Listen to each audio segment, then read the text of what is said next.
जी हाँ, आ गई है सीबीएसई की नई परीक्षा नीति। 2026 से 10वीं के छात्र साल में 2 बार दे सकेंगे बोर्ड की परीक्षा।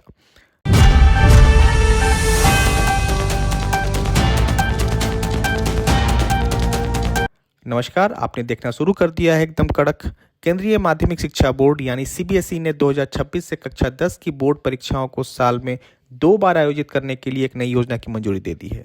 इस फैसले का उद्देश्य छात्रों को अपना प्रदर्शन सुधारने के लिए अतिरिक्त अवसर देना और परीक्षा के तनाव को कम करना है। आखिर कैसी होगी नई परीक्षा प्रणाली का संचालन? नए दिशा निर्देशों के अनुसार कक्षा 10 की बोर्ड परीक्षाएं 2 चरणों में आयोजित की जाएंगी। पहली परीक्षा फरवरी या मार्च में होगी, दूसरी परीक्षा मई में आयोजित की जाएगी। दोनों परीक्षाओं में पूरा सिलेबस शामिल होगा, जिससे छात्रों का समय मूल्यांकन संभव होगा। हालांकि प्रैक्टिकल और इंटरनल असेसमेंट साल में सिर्फ एक बार ही होंगे।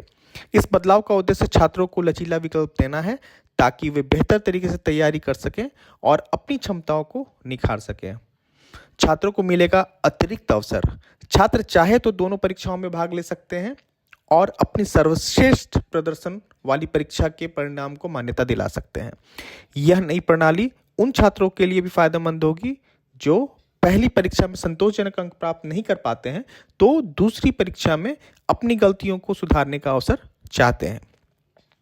शिक्षा मंत्रालय की एक अनोखी पहल।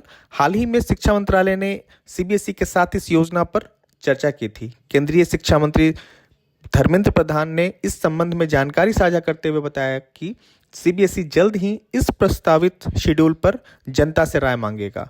सरकार का यह कदम छात्रों के लिए एक तनाव मुक्त शिक्षा वातावरण बनाने की दिशा में एक बड़ा प्रयास माना जा रहा है। सीबीएसई का वैश्विक पाठ्यक्रम भी होगा लागू। इसके अलावा शिक्षा मंत्रालय ने सीबीएसई को global curriculum for foreign schools यानी कि विदेशी स्कूलों के लिए वैश्विक पाठ्यक्रम लागू करने का निर्देश दिया है। यह पाठ्यक्रम 2026-27 के शैक्षणिक सत्र में शुरू किया जाएगा। बोर्ड परीक्षा के कुछ नए संभावित विकल्प होंगे। अब वर्तमान में सीबीएसई कक्षा 10 और 12 की परीक्षाएं फरवरी मार्च में आयोजित करता है, लेकिन बोर्ड अब 3 संभावित विकल्पों पर विचार कर रहा है। पहला, परीक्षा को सेमेस्टर सिस्टम में विभाजित करना, जिससे पहली परीक्षा जनवरी फरवरी में और दूसरी परीक्षा मार्च अप्रैल में हो। दूसरा, दूसरी परीक्षा जून में आयोजित करना, जिसमें पूरक यानी कि सप्लीमेंट्री और सुधार यानी इंप्रूवमेंट परीक्षाएं शामिल हो। तीसरा, पारंपरिक वार्षिक परीक्षा को 2 अवसरों के रूप में लागू करना। गौरतलब है कि कोविड-19 महामारी के दौरान सीबीएसई ने एक अस्थायी समाधान के रूप में बोर्ड परीक्षाओं को 2 टर्म में विभाजित किया था। हालांकि अगले ही वर्ष बोर्ड ने पारंपरिक वार्षिक परीक्षा प्रणाली को फिर से लागू कर दिया था। क्या होगा आखिर इस बदलाव का प्रभाव? सीबीएसई द्वारा साल में 2 बार परीक्षा कराने के फैसले से छात्रों को पहला, परीक्षा के लिए बेहतर तैयारी करने का अवसर मिलेगा। दूसरा, परीक्षा का तनाव कम होगा। तीसरा, अपनी सर्वश्रेष्ठ परीक्षा स्कोर को मान्यता दिलाने का विकल्प होगा। सीबीएसई की यह नई नीति छात्रों के लिए एक सकारात्मक बदलाव के रूप में देखी जा रही है। हालांकि इस फैसले पर अभी जनता की राय ली जानी बाकी है। अब देखना यह होगा कि यह नया सिस्टम छात्रों को और शिक्षकों के लिए कितना कारगर साबित होता है।